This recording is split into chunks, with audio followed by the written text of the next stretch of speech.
Welcome to AMP, the platform for age group multisport athletes to showcase their journeys.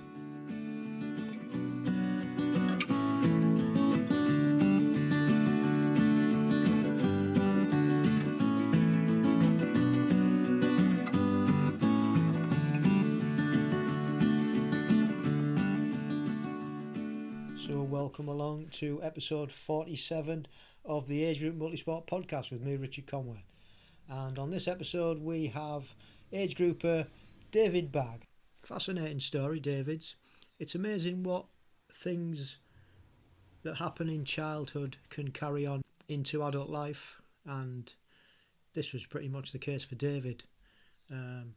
Never had any confidence in himself after he'd been told that he wasn't any good at running, and and it wasn't until he was 41 that he decided, after his wife had a go at some triathlons, that he'd like to give it a go.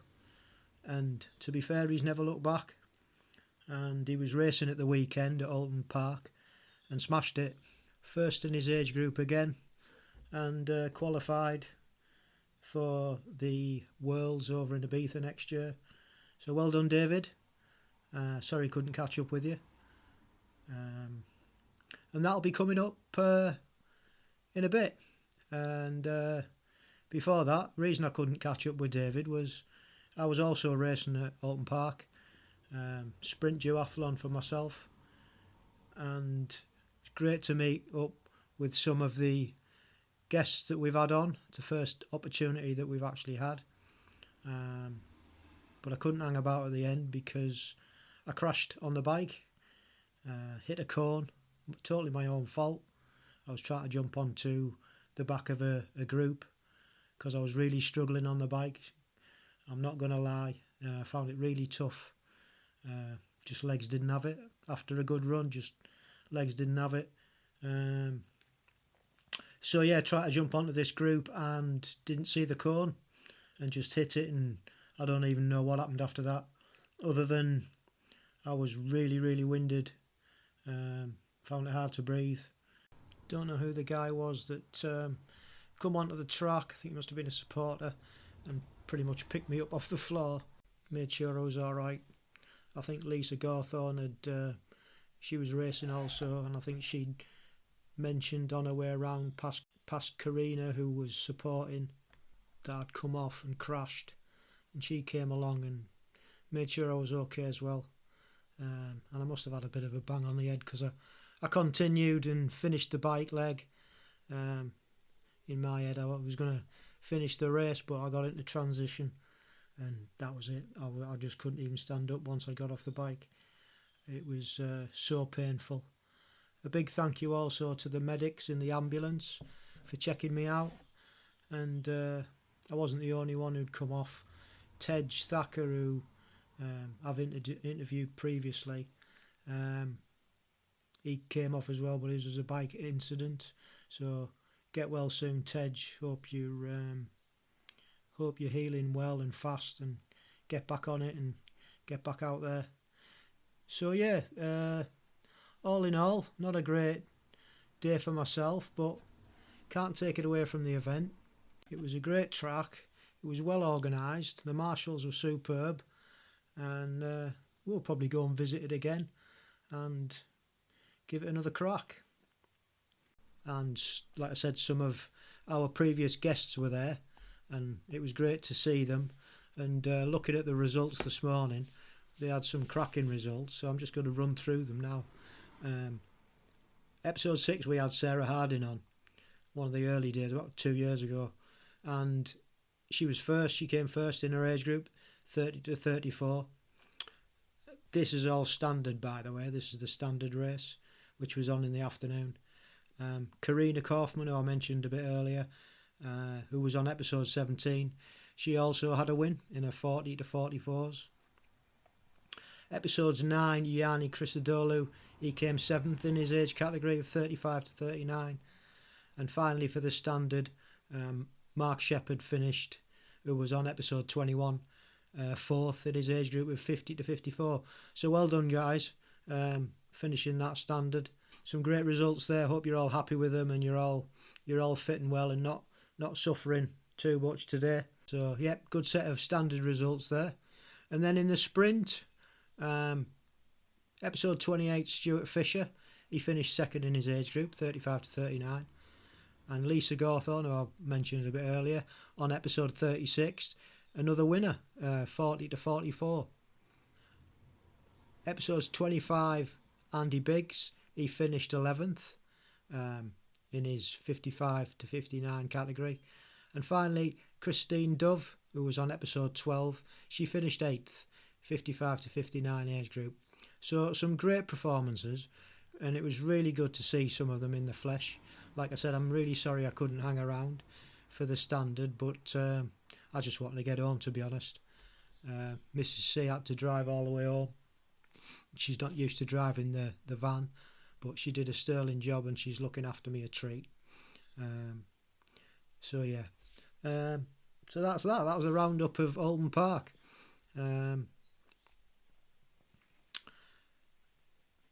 What else has been happening? Well, the training I thought was going well, but obviously it's still not up to scratch, not up to standard. Feel really weak on the bike.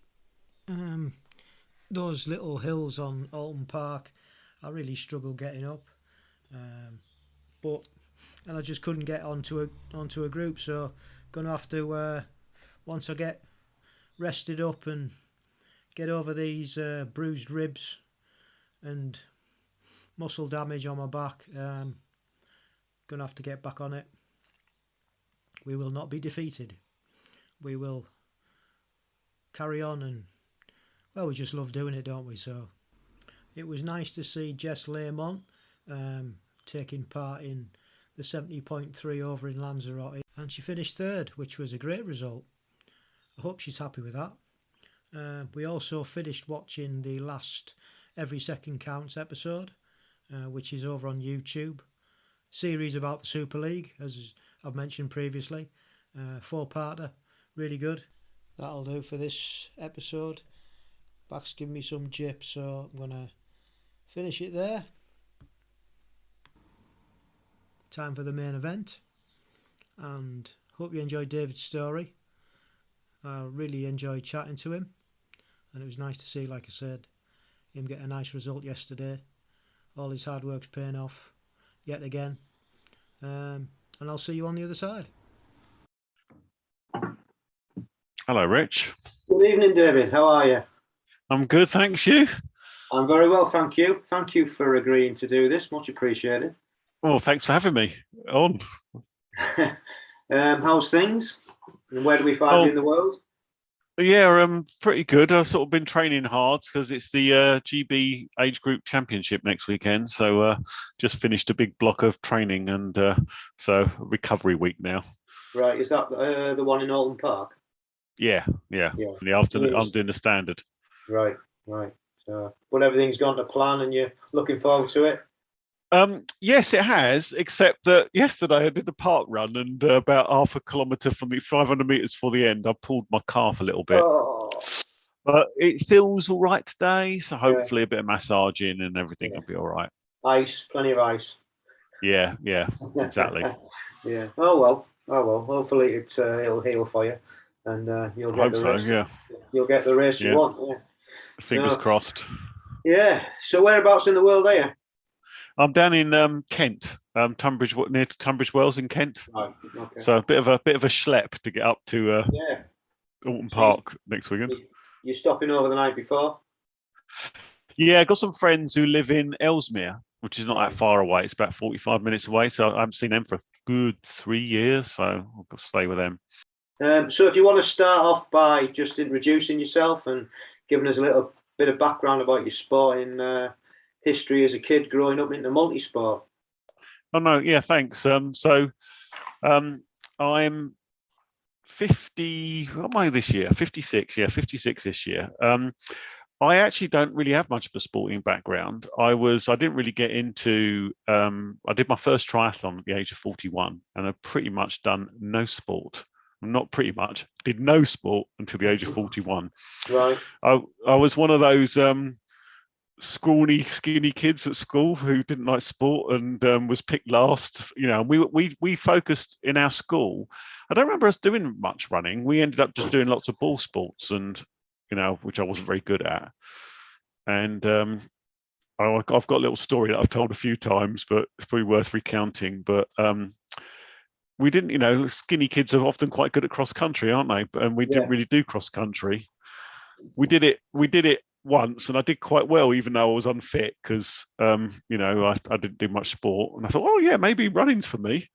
And I put my hand up for the 400 meters in the school sports day because not knowing much about running, you kind of go 400 meters. It's cross country, not much different, is it?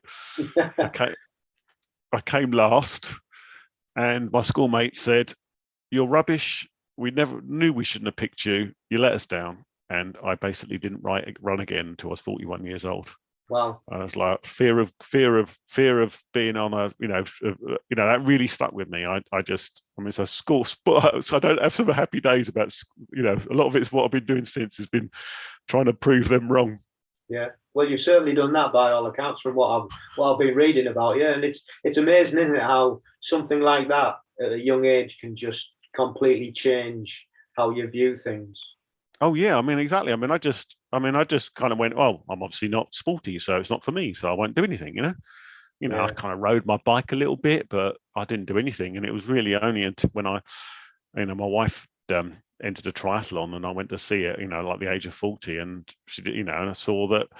I loved I think it was the ethic of triathlon was all about, you know, finishing is winning, and you know, all sorts of people are doing it, and it kind of went, well, actually, you know, that sounds like I'll give that a go. And of course, and in a sprint triathlon, you're not starting off on a line, are you, with everyone else? It's a staggered start, so it's kind of like I could hide. Yeah, well, I think that's the good thing about that side of it is because, you know, a lot of people go into it and but like you just said, that's a brilliant ethos. Actually, finishing is winning for a load of people that just want to prove it to themselves that they can actually do it. And they're competitive with themselves until they get to a certain point of confidence.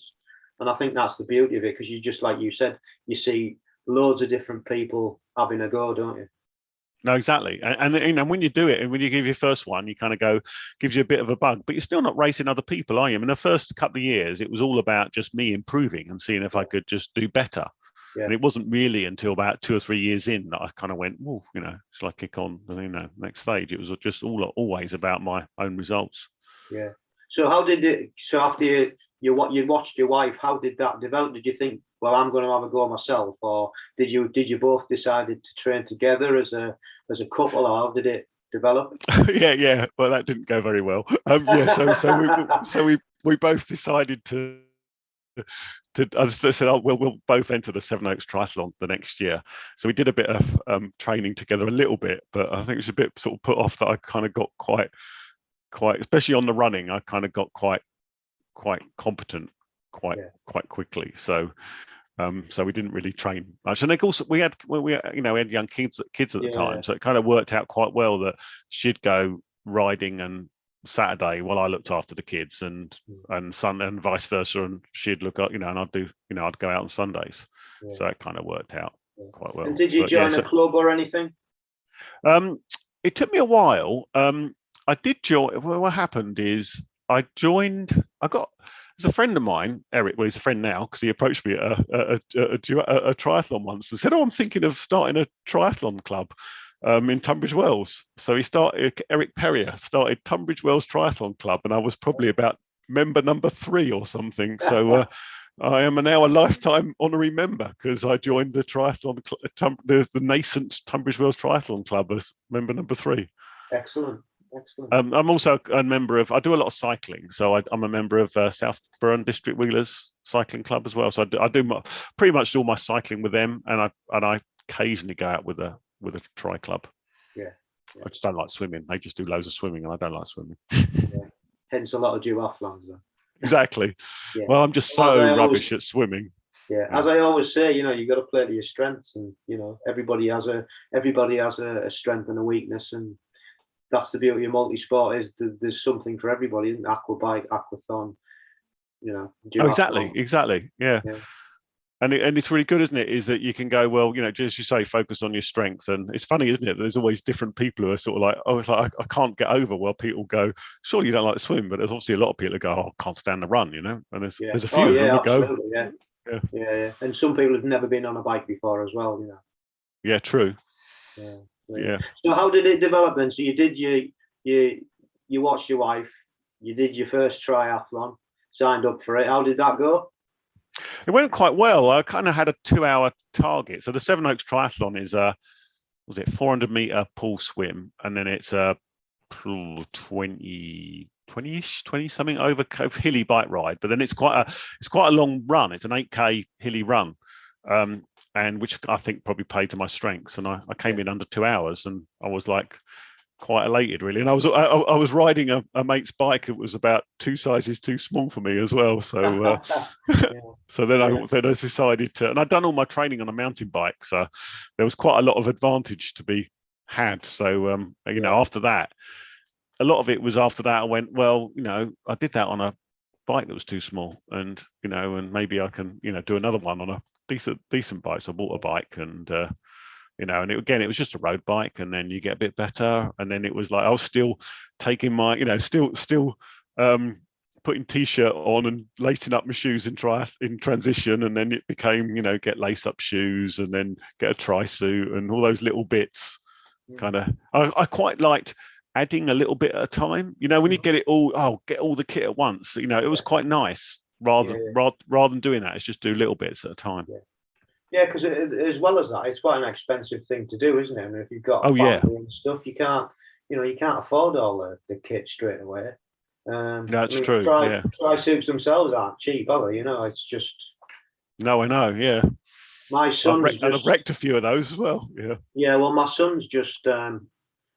He did triathlon when he finished school because he'd been playing football, and he's just getting back into it now. And he's 25 now. And we've just come back from Lanzarote, but while we're over there, there's a shop, a triathlon shop, and she had like a load of triathlon suits for sale, and one of them was like €25. Well, that's like, oh wow, that's good. Exactly. I mean, they're pretty garish. Don't get me wrong, but we chose him the most sedate colour we could find, and I just messaged him. I said, look, we've got this. We'll get you this if you want it. If you'll wear it. €25, you're not going to get anything cheaper than that. And he said, oh yeah, get me that. So that was cool. That was quite a good find for him. So he's set up now to go and do his first try for some considerable years over in Tadcaster in a few weeks time. So nice. Forward to that. And we're going to go and watch him as well. So that'll be nice. It's nice to see him get back into it. It's good to see you watch your family.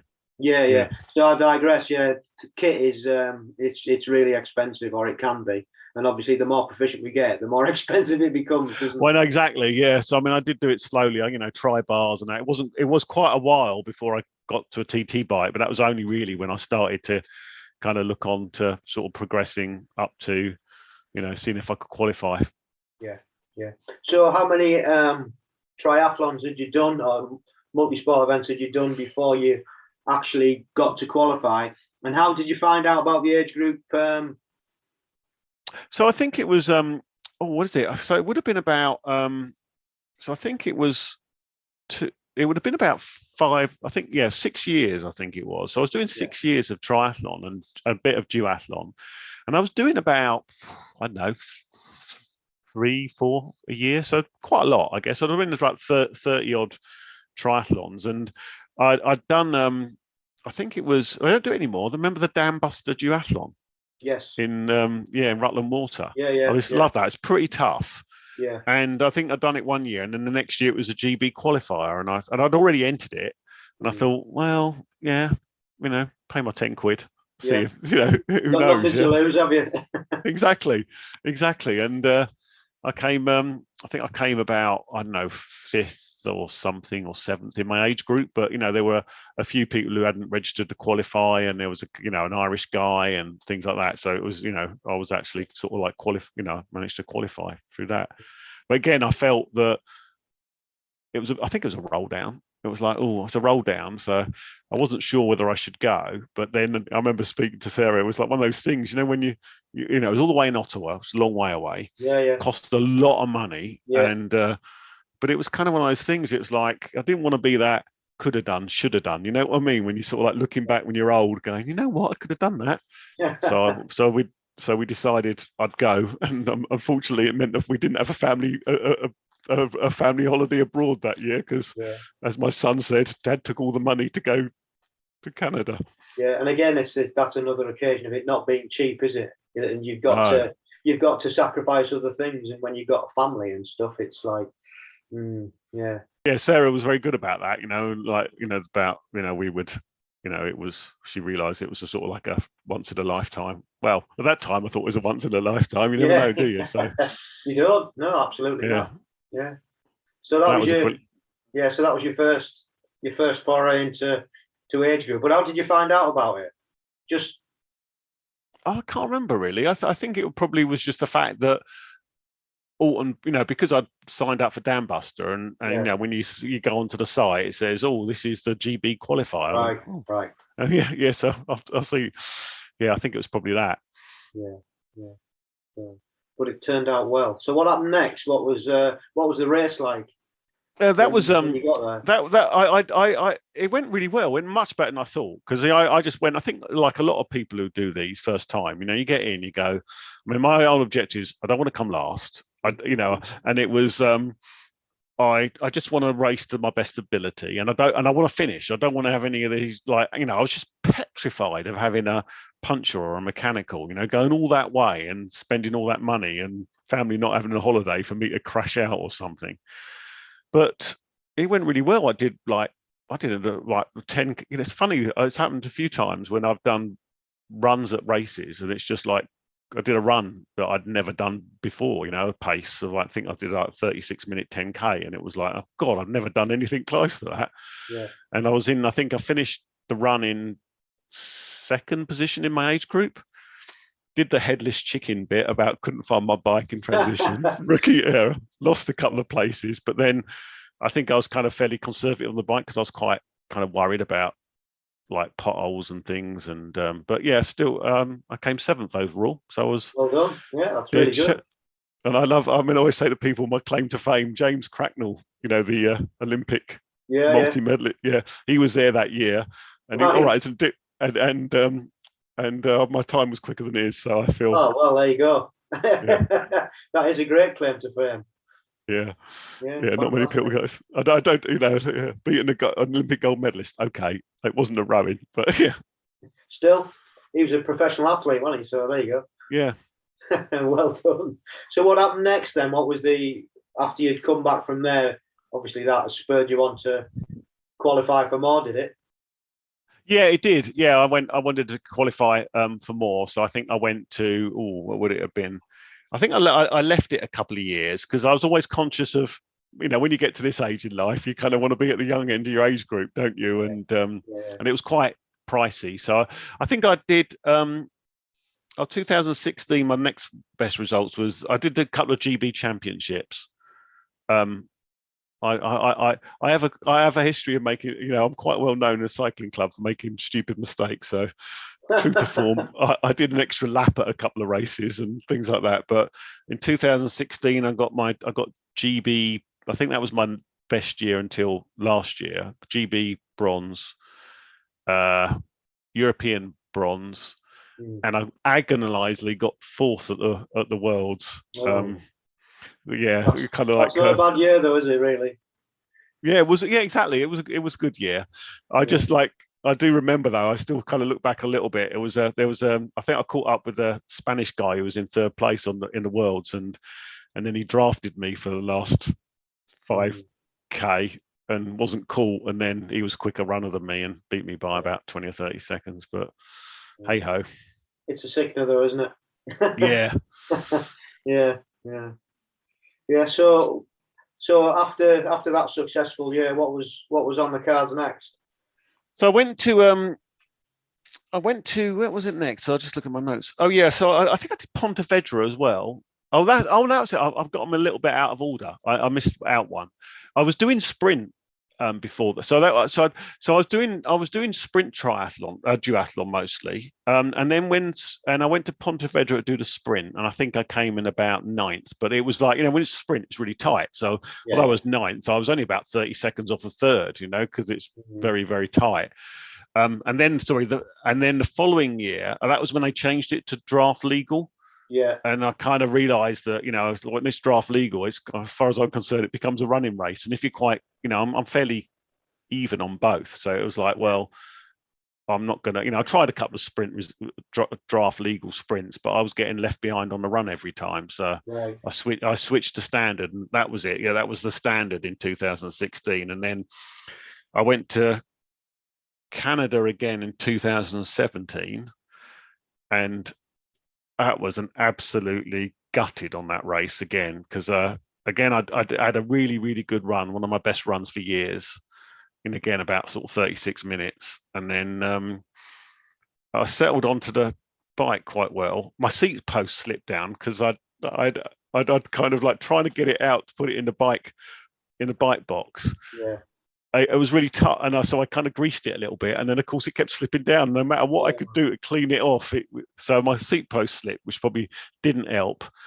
And then, but I was still doing quite well. I was in I think it was about second or third place, and I was about to overtake the guy in second. That was it, and he had his head down, and he started to turn around to me and say, "Look, all these Canadians are cheating," and he wasn't looking where he's going. Plowed straight into the back of a rear. One of the back markers. They came down in front of me. I had nowhere to go. Went straight over the handlebars. Landed down. Kind of dusted myself off. Checked that they were all right, but my tire exploded. A couple of meters, and that was it. And so I kind of nearly gave in, but I was quite proud of myself that day because I nearly gave in. But it was 5K. There was going to wait a long time for a marshal, and I started walking back, and then I went, well, let's maybe just take my shoes off and start running back barefoot. So I ran 5K barefoot back with my bike, and then finished the run. So I finished the race. Yeah, battered well and bruised. Done for that. Yeah. I bet your feet were a bit cut up with after that. They were, but it didn't feel anything like my shoulder, because my shoulder was really badly sort of smashed, and not smashed. I mean, just a bit scarred. Yeah. But what was agonising, that guy who caused the accident ended up picking himself up about a minute later and finished in bronze. No justice. Yeah, but hey. But hey, that's sport. Yeah. So that was like that was when I was in the 50 to 54s. I think I was on 51 then. Yeah. And then I basically left it for a few years. So I was still doing a bit of duathlon, local duathlons, and I think but I kind of left it a bit, and then really didn't start, didn't give it another go at GB level until last year. Well, I guess 2020 was a write-off, of course, wasn't it? Yes, of course. So, yeah. Yeah. There wasn't much going on at all, was there? Yeah. So how's it been then since you've come back? So it went. It had a bit of a slow sort of start because I had in my mind I was going to really give it a good go in 2021, and then of course when everything got cancelled, I kind of lost a bit of my mojo. It was kind of hard to keep training, and then with events being cancelled, and then I think it was Heave that my local. I'm just live around the corner from Hever, so the Hever duathlon was on. So I thought I hadn't done much running training, and I kept getting it like, I suffer from calf injuries a lot, so ditto. Yeah, so that's what I'm getting over at the minute. I had one on my left, which is like a reoccurring thing, and then I've got one on my right when that had healed, and it's like, so just getting back into it. But so I can sympathise with that. Oh yeah, it is. I mean, it's just so it takes me. I've not had for years. I've not had a lot. Well, not say years, 2 or 3 years, not had a good few months of consecutive running training because all something. So I went into the Hever duathlon in, I think it was July, or no, it wasn't July. It would have been October or September because it was just before the GB champs, and I didn't run very much, but I surprised myself and came, was it first or second in my age group? I can't remember quite, but did well in my age group. And then I realized the GB championship was the following week. I hadn't signed up for it, and I was like, I'm in good form. oh, I'm going to go up to the GB Championship, and luckily the entries were still open, so I signed up for that, and then went up to Alton Park last October, and amazed myself by doing my best run for years again. It always seems to be getting a good run always helps. Is this at the standard? Yeah, it was a standard, yeah. And then managed to hold on, on the bike quite well. And I was amazed myself. I'm absolutely, flabbergasted that, I managed to hold my. I don't often have a great second run, but I managed to hold the run pace second. And when I got into the end and found out I was in first position, I was just so over the moon. It was a dream, to get it was to get gold. It was just, it was a dream come true, really. I was just absolutely amazed. It was brilliant. Well, congratulations on that. Thank you. It's massive, isn't it? Especially when you've been injured, and just adds the cherry on the top, doesn't it? Really? Yeah, it does, exactly. Yeah. So would that have been October, or would have been? I'm losing track now. It would have probably been, because of course the Worlds it was October. Yeah, because then the World Championship then was November. So then I had about 5 or 6 weeks to get ready for that. Yeah. But things, I was training quite well, and it was all looking quite good. Well, it did turn out quite well, apart from. Yeah. So how did that go then? Well, I did true to my style that I'm known for. I did my best to bugger it up. I did it again, an amazing first run. It was good condition. I warmed up really well, and then on the bike I was going well, and then this is this horrendous climb on it. It had like a 25% climb on it. I mean, literally, I'm not exaggerating. It was like 25%, and then reduce a little bit, and then 25%. They're quite short. And I went to change down, and the chain dropped, and so I managed to put it back on and carried on. But I was always conscious of it. And then on the second lap, I was going around a corner, getting ready to change down. I looked back at my derailleur to make sure I wasn't going to change, the chain off. Yeah. And then when I looked up, I was heading for the side of the road, and there was a 2-3 feet gully, and I landed in the gully. I was just like absolutely really badly. Yeah. My derailleur bent massively. I couldn't turn the wheel. I was bloodied. Yeah. But I got up, and I spent about 2 or 3 minutes trying to bend the derailleur back, and I finally got it kind of working. And then I finished the race with a bent derailleur, trying to climb that hill without the gears. And then I just pushed on, going, you know what, just push on. Maybe you got a chance of a podium. And I finished, and I was delighted to get silver. Yeah. I couldn't believe it. With a crash. I was just absolutely delighted. Yeah. Unbelievable. After crashing and mechanical, and just, well done. Yeah. Yeah. No, I think, well, I've had my fair share of bad luck, so maybe that was the time. It was like due a good result after all that. Absolutely, yeah. I think your time was well due. Brilliant. Thanks. So what's been happening since then? So now I've been I've this year it's GB Championship next weekend, so I've been training hard for that. Yeah. I had a bit of time, after the Worlds last year, which was in November. I thought, I'll have about 3 or 4 weeks off. But that turned into about 2 months off, just messing around. So I didn't kind of pull my finger out until end of Jan. But it's been going well, so I feel pretty good for next week. And I'm going to do the Worlds again in Romania in June, and the Europeans in September. So I think, and it's always I've never, I think in Bilbao, so that'll be a nice place to go. And I think been to Romania before? No, I haven't. I didn't go to Romania before. It was just felt a little bit of I think it was the year it was in Romania. It might have been when I was like near the end of the age group, so I didn't go. But it'd be and it's also quite hard to get to, isn't it? But I was there last time, and it's a really nice place actually. It's well worth the trip if you've never been over there. Reasonably cheap as well when you're there. And I don't know about the standard course because I think it's in a different place. I think it's near a racetrack.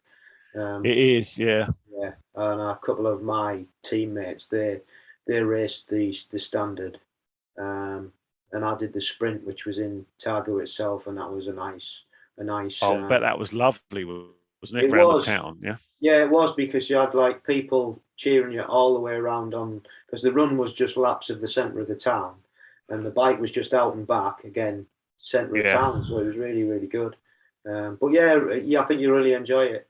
So I'm hoping so. The standards at the Speedway, but I was looking at that at the sprint and going, oh, that would be lovely. Because I think when I went to Pontevedra and I did the sprint at Pontevedra, that was through the town centre, and it was just fantastic, isn't it? When you've got that, all the people cheering and stuff. Yeah, it makes a massive difference. Oh, that's two good races to look forward to. I'll probably see you in Bilbao. That'd be good. Yeah. I've qualified for that as well. So well done. I was just looking today actually because we're due to pay the money, aren't we? Next week, yeah. Yeah. So, I know it's all coming out. It's like I had to pay for the Romania. It's like, oh god, it's all adding up. Romania, 200 quid. Yeah. Well, I decided not to go to Romania this year, with one thing and another. So, but yeah, Bilbao, I'll be there at. So that'll be pretty cool. So you got a few things to look forward to on the horizon then. And I'm doing. I think the other one I'm doing is it's not really because I can't. I'm doing a half Ironman as well. I did one last year at Hever, and I think that play again because I think although I can't swim, the Hever half Iron. When you do a half Ironman, you've got much more bigger proportion of bike and run, haven't you? Yeah. Plus Hever, my local course, and it's really, really hilly, and I know it. So again, I can play to your strengths. Exactly. Yeah. Oh well, you should do. Have you done it before? You done? Yeah, I did it last year, and I came third in my age group. It was a qualifier as well. Didn't realise so, but I don't think. I think partly it helped. It was awful conditions. It was absolutely bucketing it down with rain. Yeah. But when you're in a local course and it's bucketing down with rain and visibility is poor and potholes everywhere, when you know the road, that's right. It's much. You got an even bigger advantage. Yeah. Well, good luck with that. Well, so what's your preferred distance then? Because you seem to be done quite a few different distances. I do. I mean, I think it's. I probably do actually like if it was. I think if it wasn't draft legal, I'd probably go back to sprint. I do prefer the sprint. I can seem to hold the pace on the second run better. I do tail off quite a lot, but I do mostly standard because of it's not draft legal. So but running 10k and then a 5k and with a 40k bike's punishing on the body, isn't it? So it is hard. It's not as it's not easy, is it? It's just I did Leeds last year, and that was the first Olympic I'd done for a while, and it was like I was dying. Dying. It's just so hard. So that's good then. So you've got plenty to look forward to, like we said, and that story is it's like most stories, isn't it? Ups and downs and peaks and troughs, but you've had some great success there. Looking at it, you know what I mean. It's well done. Well done. Thank you. Thank you for all the medals and things that you've done. Considering you had that, experience as a kid and not really thinking you were any good. So it's like middle finger up to everybody who doubted you, really, isn't it? Which is really nice, isn't it? It's just proves a point. I think the sad thing is, I suppose, all those years that you doubted yourself, that what you could have done, really. No, I do think about that sometimes, but I think in some ways, though, age group's kind of good, is that it helps you that, doesn't it? Because you're just still good for age. Yeah. And I think the other thing I kind of think of is, maybe other people who think they were starting like sport too late in life. It's not too late, is it? I didn't start until I was 41. Absolutely, yeah. And as we know, because we're an age group, and it goes on and on and on, doesn't it? For as long as you can go on, it goes on. Yeah. There's no limit, is there? So it's all those guys doing it, and girls doing it at 75, 80 years old. It's amazing. Yeah.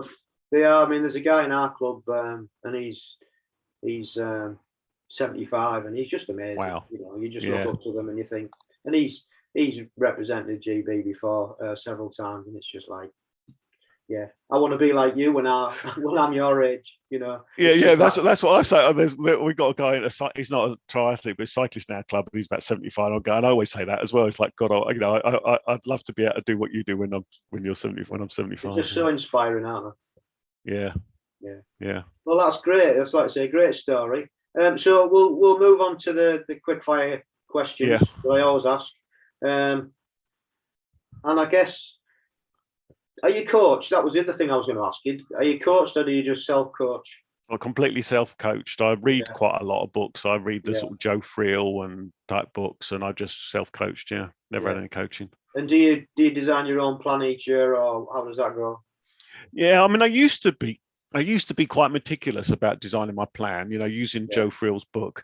But after a few years, you kind of get to know what you need to do. So I don't really write it down anymore. I kind of know that a week needs to be, structured in a certain way, and I just can make it up as I go. Yeah.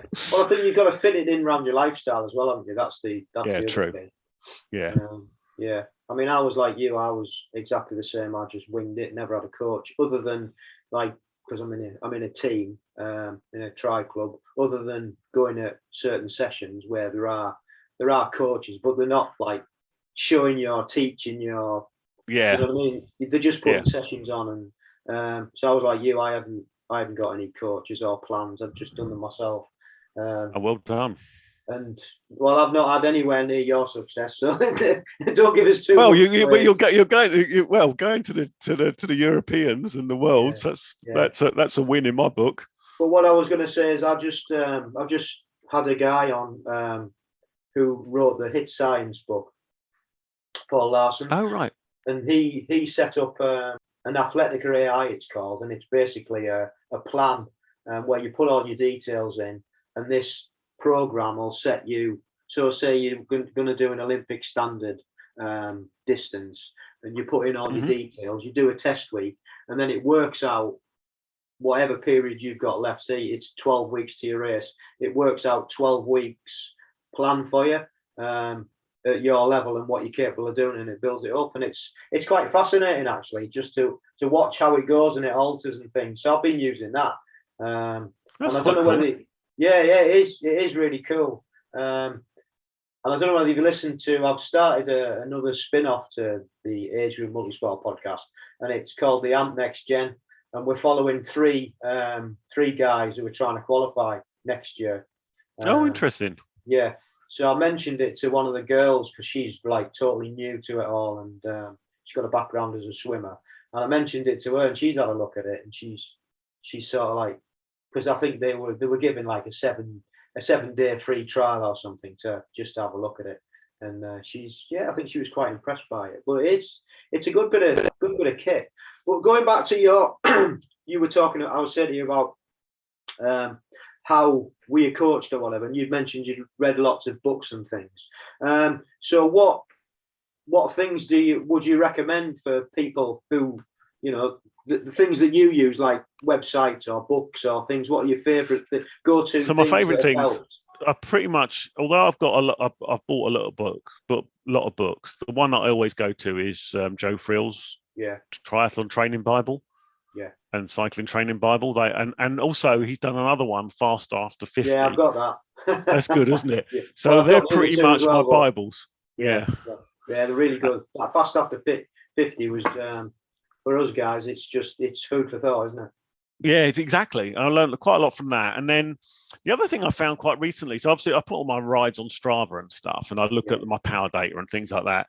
But there's a really good, I know people talk about Training Peaks, but I'm not a member of that. But there's a really good free site now called ICU.fitness, and that gives you that fitness and form graph. Oh yeah. So I use that quite a lot, and it's because I know Strava does as well, but it's a bit clearer. It sort of shows you when you're overtraining and when you're in the green zone, and it's got loads more stats, and I'm a bit of a stat nerd, so it's quite good to read that. So what was that? ICU.com? ICU.fitness. .fitness. .com, I think. ICU, or is it ICU.fitness? Let me just, I've always got it up with me. It's it's yeah. So that's been really Been helpful. really helpful. That one, yeah. Yeah. Can't find it now. No, it's all right. We'll people can if they're interested and have a look at it. Yeah, exactly. You can Google it, and it's quite. Yeah. I mean, so intervals.icu. Right. Yeah. I'll have a look at that myself, actually. So anything else that you'd like to recommend then that you've come across? That's probably about it. Yeah. I can't. I mean, I've read a lot of other books, but I think it's always been going back to Joe Frill's book, really. Yeah. So. Well, he's tried and tested, isn't he? Yeah. Cool. What's your favourite bit of kit? Favourite bit of kit? Oh, it's got to be my bike, which is probably my. Yeah. So my Boardman TT with disc wheel and stuff makes me feel I'm going fast. I love the sound of that whoop whoop whoop. The disc wheel when you're moving along. Yeah.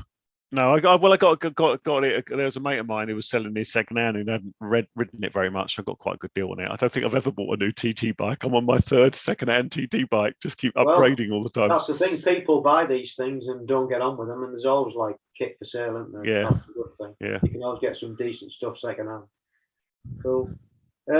What advice would you have for novices or budding age groupers? I think for novices. I mean, I think don't buy all your kit at once. I mean, I really found it was really motivating just to, start off simple and just, and if you enjoy it, just buy a little bit more kit and, just steadily those little bits of lace up, elastic laces and then a tri-suit and stuff all just make difference. And it just don't, because it can be an expensive sport, as we said before. So I think just don't go all in and just enjoy it. For age groupers, oh dear, what would my tip for age groupers would be? Probably more sort of like training tips. I mean, I think my biggest training tip I'd give would be, which made my running's quite strong, and the thing that made my running strong was reading this book called The Complete Heart Rate Trainer, and it basically was talking about we all do our hards. We all go out too hard. You either do your hard sessions not hard enough because you're over, because you go out too hard, and your easy ones way too hard. So what I started doing is running really, really slowly, and it massively improved my aerobic fitness. And so, doing loads more zone 1 running, and then just once a week putting in threshold, and then once a week intervals. But, really focus on low intensity and to get your aerobic fitness up. Yeah. I guess that's similar to MAF running then, isn't it, really? Have you heard of that, MAF running? No. No. You're running at a certain heart rate, which again is like zone 1. Oh, exactly. It was exactly like that. Yeah. And it said, like, as soon as your heart rate goes too high, you got to slow down again. Yeah. Which is excruciating when you set off, because you've got to start walking pretty much to get your heart rate down. It was exactly that, because that's what it said. It said you have to start walking, at points. And after about 2 months, I found that, the speed was going up and the heart rate was staying the same. Yeah. It was incredible. Yeah, I've done exactly the same. It was incredible. Yeah, it really works, but it shouldn't really. Yeah, exactly. It does because it feels wrong, doesn't it? Oh, it run slower. Yeah, absolutely. So finally, what are your short and long term goals? Well, my goal was always to podium at the Worlds, and I've met that now. And because I've got a silver. Yeah. I'm afraid I've got to go. I've got to see if I can go gold. Yeah.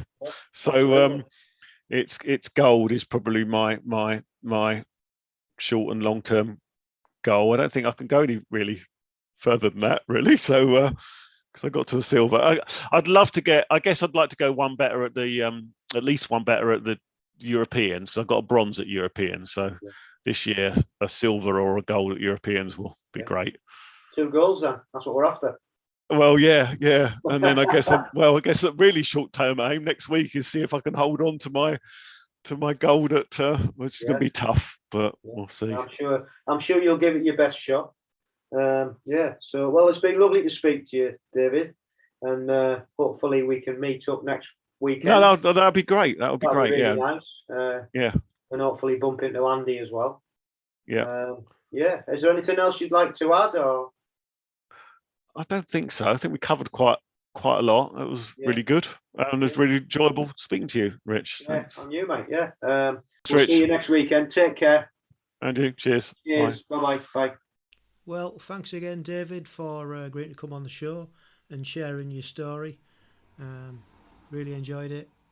And good luck with everything in the future. And we already know that you smashed it at the weekend. First place in age group and qualified for the World Champs next year. So that's a good start to the season for you. And some great hints and tips and advice there as well to round off a great story. So that's it for this episode. And thank you ever so much for listening. And if you'd like to come on and share your story, just get in touch.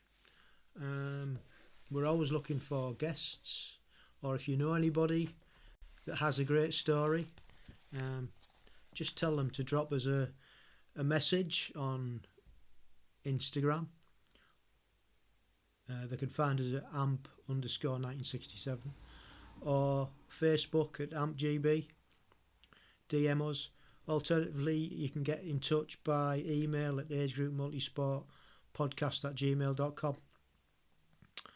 And you can find all the other episodes on your favourite podcast platform, such as Spotify, Apple Podcast. You can also find them on our YouTube channel, which is AmpGB, and they're also on our website, which is agegroupmultisportpodcast.buzzsprout.com. And like I say, all those handles there. If you want to get in touch, if you want to comment, please leave comments. We love to hear from you.